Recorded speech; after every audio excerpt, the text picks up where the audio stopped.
Se pretende apoiar nosso canal e ajudar na geração contínua de conteúdo para você, é fácil. Basta visitar o link da lojinha na descrição sempre que precisar comprar algum produto. Com esse gesto simples, você estará oferecendo um apoio valioso.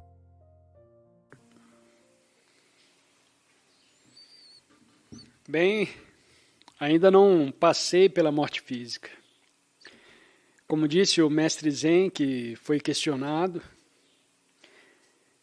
sobre vida após a morte, eu não sei. E eles disseram, por que você não sabe que é o mestre? E ele disse, sim, eu sou o mestre, mas não sou um mestre morto. Mas eu fui muito fundo no que se poderia chamar de morte para a identificação com a forma. Então, de certa forma, eu entrei nesse reino, de onde posso dizer e saber que, em última análise, o que vemos como morte é a dissolução da forma que o eterno em nós, que conheço em primeira mão, não pode ser tocado por isso. Então, o que exatamente acontece, eu diria que depende de qualquer estado de consciência em que você esteja. Esse deve ser um estado de consciência predominante nessa vida. Se nessa vida você esteve continuamente identificado com a forma, com o seu corpo, ou a forma psicológica de mim, isso significa consciência. Essa expressão de consciência ainda estava em um estado um tanto onírico, que é a identificação com a forma. E você pode facilmente extrapolar a partir disso se a tendência da consciência de se identificar com a forma ainda estava lá, o que de outras maneiras o despertar não aconteceu. Essa tendência continuará, haverá mais identificação com a forma, e o processo continuará, como a consciência, que ainda não está totalmente desperta, continuará a se identificar com a forma novamente. E então, gradualmente, chegará a um lugar onde o despertar acontece.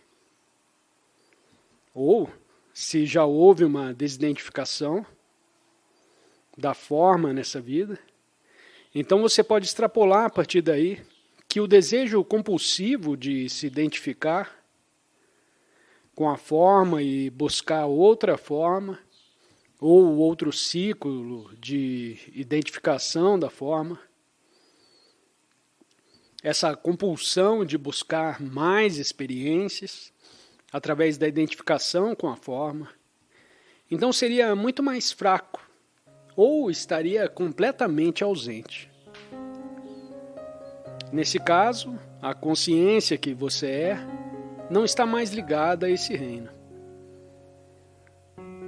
E não buscará reexperimentar o reino da forma. Mas em ambos os casos, você realmente... Eu sei que posso lhe dizer que está tudo bem.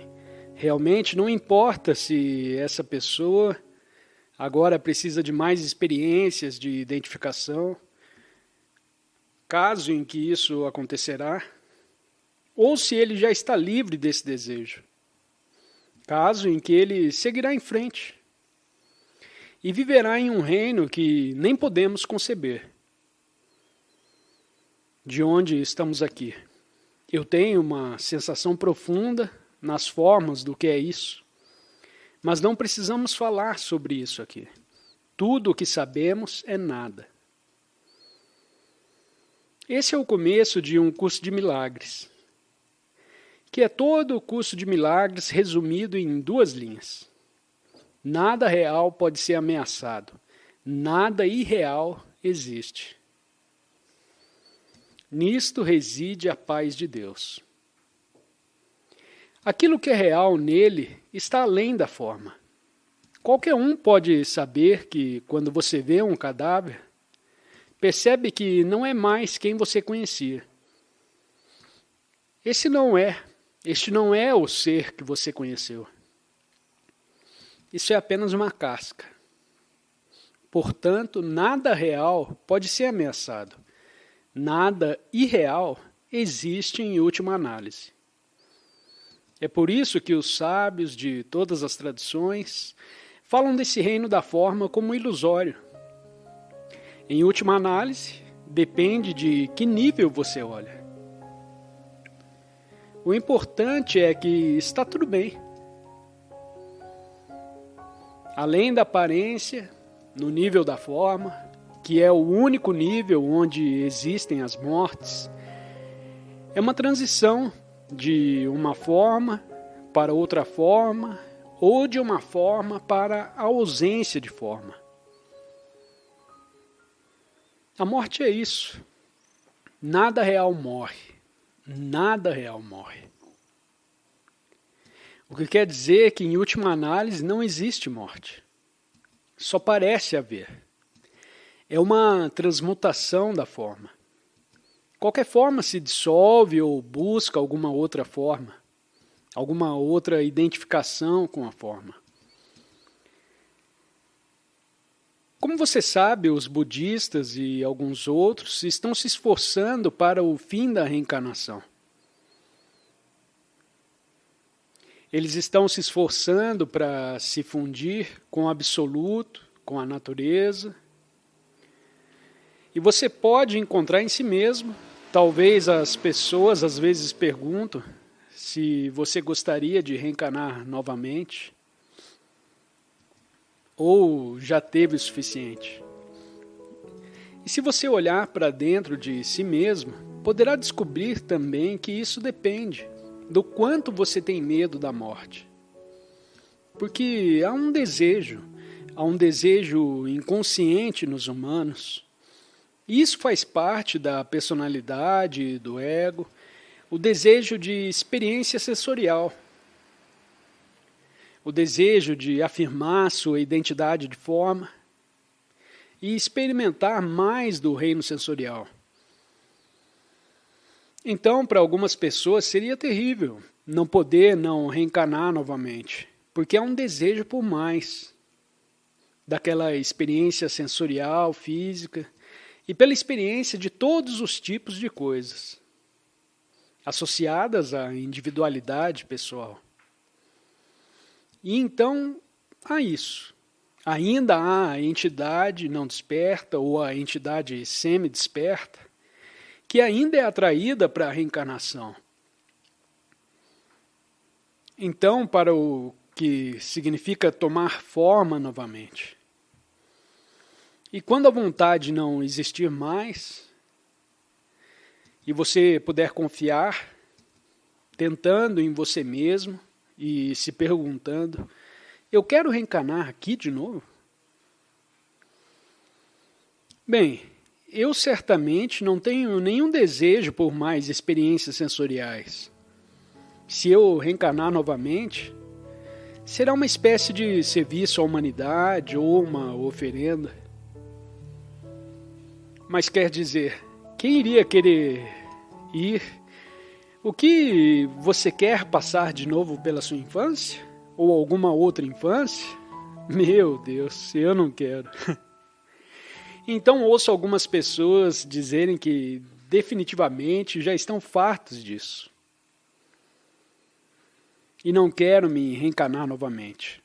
E então você diz, talvez aquele ser humano seja muito avançado. Mas então pode ser que no dia seguinte, que o ser humano está falando com o gerente do banco no telefone e fica muito chateado com alguma coisa. Agora eu pensei que ele ou ela havia dito que não queria reencarnar novamente.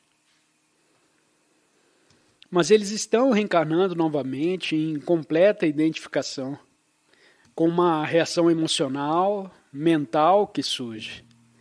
Toda vez que você se identifica com um pensamento e emoção completamente, você reencarna, você toma forma nisso.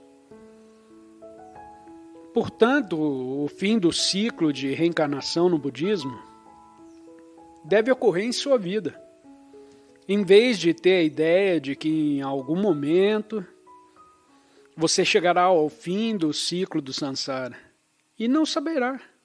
A questão é, você ainda está continuamente reencarnando na forma, o que significa que está perdendo completamente a consciência de si mesmo como consciência. A identidade da essência não é perdida, mas totalmente encoberta. Então você realmente não sabe se vai ou não reencarnar. Você tem que se observar no dia a dia para saber se está ou não pronto para ir além do ciclo contínuo de reencarnação. A questão é, com que frequência no decorrer de um dia você reencarna? A primeira coisa a descobrir, experimentalmente, é que, como eu disse antes, sou um pouco estranho. É que você é essencialmente invisível. Não só o que posso ver de você, que é o corpo, mas às vezes posso ver certas coisas em seu campo emocional e mental. Bem, eu posso ouvir as palavras que você fala ou suas expressões faciais. Estou falando com todo mundo, não estou generalizando aqui. Mas posso ver expressões faciais que meio que me dão uma dica do que você está sentindo ou pensando. Mas qualquer um que estivesse procurando por você, no reino da fisicalidade, não encontraria. E se isso for demais, vamos por um momento, vamos falar sobre... Bom, isso talvez faça sentido para quem tem um cachorro ou gato em casa. Quando seu cachorro ou gato morre, o que pode ser uma coisa muito triste para as pessoas, e passamos aos humanos mais tarde, o que pode ser um pouco mais fácil, acho que vai ser mais fácil começar com um cachorro ou gato. Você pode perceber naquele momento em que de repente o cachorro está morto ou o gato está morto, mas tudo ainda está lá.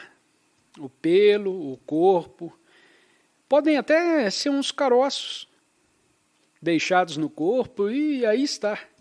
Mas aquilo que você essencialmente amou e se relacionou, no cachorro ou no gato, não está mais lá. Então você ainda percebe que aquilo é o mesmo, mas algo essencialmente se foi. O que se foi é invisível. O que você ama no cachorro é, em última análise, embora seja o cachorro, você pode amar a aparência do cachorro e o que ele faz, mas quando você se relaciona com o cachorro, você essencialmente ama, embora ninguém possa ter expressado isso conscientemente, você ama a consciência do cachorro.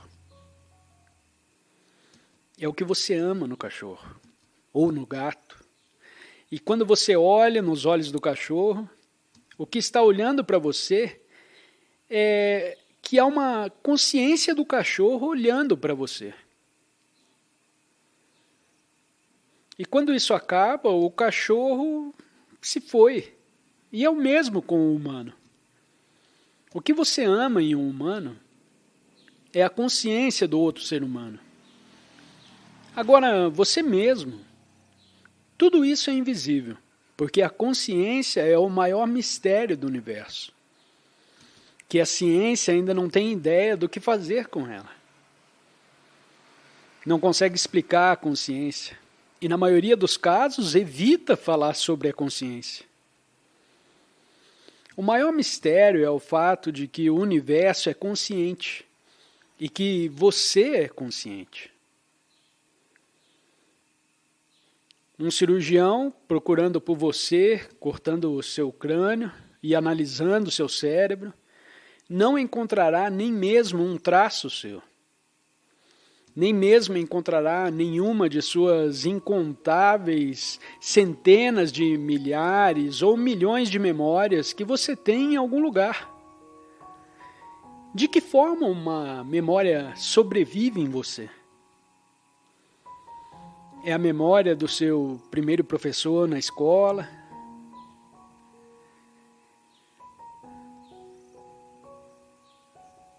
Acabei de mencionar a palavra e, de repente, me veio a imagem do primeiro professor que você teve na escola, veio até você. A memória de sua avó que faleceu, a lembrança da cama em que você dormiu, quando tinha 8 ou 10 anos.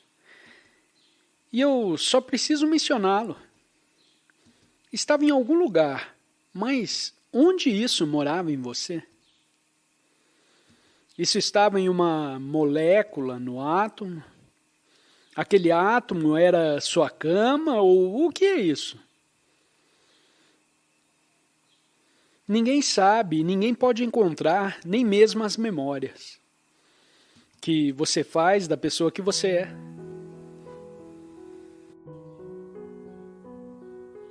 Todas as pessoas que conseguiram o reconhecimento universal em qualquer área não são também felizes.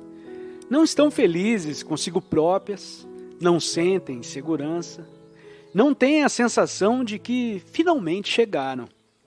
Antes de terem o reconhecimento, elas associaram essa ideia ao fato de serem aceites. Quando for reconhecido, eu vou ter a sensação de que cheguei. Chegou o momento e, a princípio, sentem-se bem. Mas depois começam a notar que a opinião das outras pessoas sobre elas não passam de pensamentos-forma, imagens criadas pela mente, ou ainda, como bem sabem, os media. Os meios de comunicação social, mídia, criam a ficção que tem o seu nome. Lê sobre si no jornal e pensa: quem é esse fulano? Não tem nada a ver comigo. Dessa forma, muitas pessoas se tornam mais infelizes depois de terem atingido esse reconhecimento. O mundo lhes diz que são especiais e, contudo, não se sentem nada especiais. Pensam que é tudo uma ilusão. Isto não sou eu, é apenas uma imagem criada pela mente humana. Assim, essas pessoas passam para além do conhecimento de todas as identidades criadas pela mente, porque atingiram aquilo que o mundo lhes disse que era desejável: riquezas, bens, realizações, reconhecimento, conquistas por todo lado e, contudo, isso não lhes providenciou aquilo que estavam à procura: eu próprio. A sensação de estar enraizado na vida. A plenitude da vida, tal como Jesus lhe chama. E é por isso que há muitas pessoas famosas que se entorpecem em drogas. Elas necessitam de estupidificar a terrível infelicidade que sentem dentro de si próprias, porque mesmo a ilusão de mais no futuro, que a maioria ainda vem vivendo, já não funciona. Se já tem tudo, a ilusão de que se irá ter mais no futuro para ser feliz já não os convence. Que terrível destino! Já não podem mais olhar para o mais porque isso não os satisfaz. Desta forma se sentem ainda mais infelizes, porque é impossível fugir do momento que se segue. Tomam drogas para terem uns momentos em que pensam: agora estou a me sentir melhor. Destes, muito poucos conseguem entrar num nível mais profundo do seu ser e tomam consciência de que essa sensação de especialidade, no nível de ser melhor do que, ou mais do que, era uma ilusão.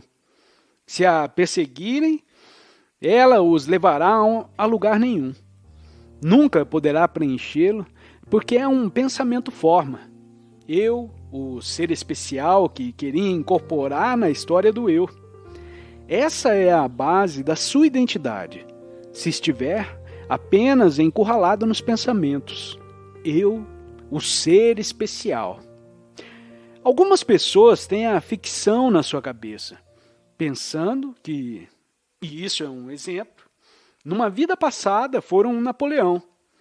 Essa história lhes dá uma sensação de especialidade. Contudo, deriva somente do momento dos pensamentos de imagens. Alguns se mantêm satisfeitos com essa ilusão. Ninguém concorda consigo que é Napoleão, mas temporariamente até resulta. Claro que tem de estar sempre a pensar nisso e a contar essa história aos outros. E alguns até ficam convencidos. Isso é apenas baseado no movimento dos pensamentos e nas emoções que daí advêm, produzindo toda uma identidade que se fundamenta nessa história. É muito pouco, produzindo toda uma identidade e não irá durar muito. O problema dessa pessoa irá revelar-se brevemente. Poderemos dizer que ninguém pode predizer a morte. Todavia, a morte de todos nós é quase iminente, uma vez que o período de 1 ou 30 anos acontece muito rápido. Será no agora que irá acontecer, e não no amanhã.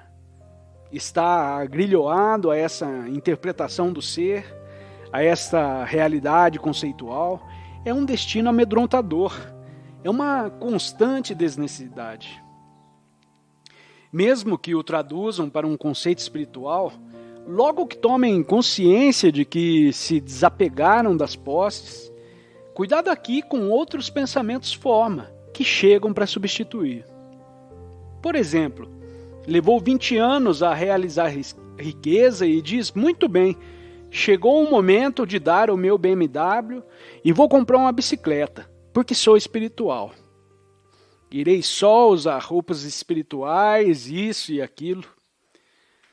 Vou então na minha bicicleta e olho para o lado e vejo aquela pessoa que ainda vai tão inconscientemente no seu BMW.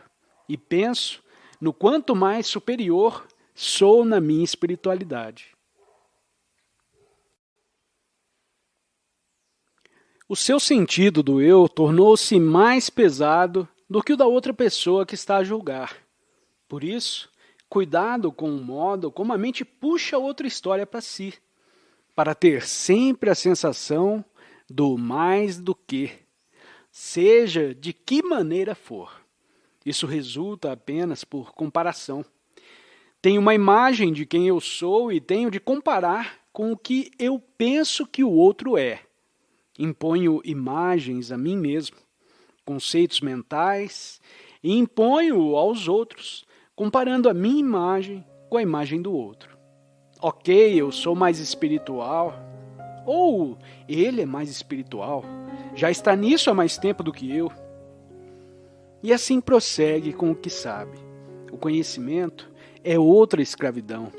Sabe coisas através do seu grande armazém de conhecimento, que por acaso transmite aos outros. Eles ficam abismados e é óbvio de que sabem mais do que eles. Dá-lhe então a sensação de, sou melhor. Acontece com pequenas coisas. É sempre muito precário este sentido do eu. E só resulta se eu estiver certo, e para isso os outros têm de estar errados. Sente-se, então, momentaneamente engrandecido. Eu sou brilhante! É sempre a ficção do fortalecimento do eu. A ficção de mim próprio, de mim e da minha história. As pessoas percorrem a vida procurando isso. É o propósito das suas vidas. O fortalecimento da ficção de mim próprio.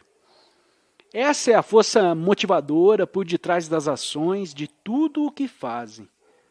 É sempre uma coisa instável, devido ao fato de, muitas vezes, se sentirem menos do que os outros. Por isso, tem de compensar. Sou menos especial do que ele. Ele sabe mais. Mas por outro lado, eu tenho melhor aparência.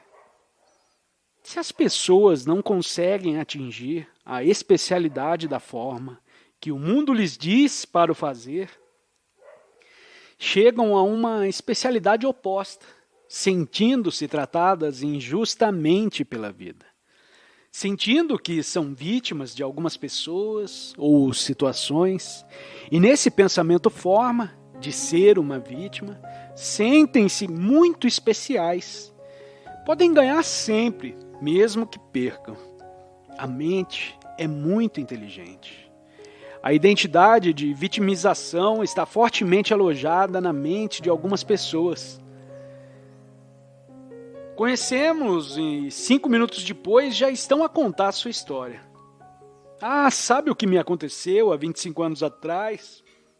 É claro que coisas desconfortáveis aconteceram há 25 anos atrás e estão também a acontecer agora, nesse mundo louco. Construir uma identidade em algo terrível que aconteceu uma vez no passado ou que se repete constantemente nesse mundo louco, onde o sofrimento é inevitável, criar uma situação de especialidade à volta disso, o coloca numa medonha prisão criada por si, mas pelo menos sabe quem é e tem uma história. Que bom, já tenho uma história. A minha vida me tratou mais injustamente do que as outras pessoas, e então posso sentir mais do que os outros.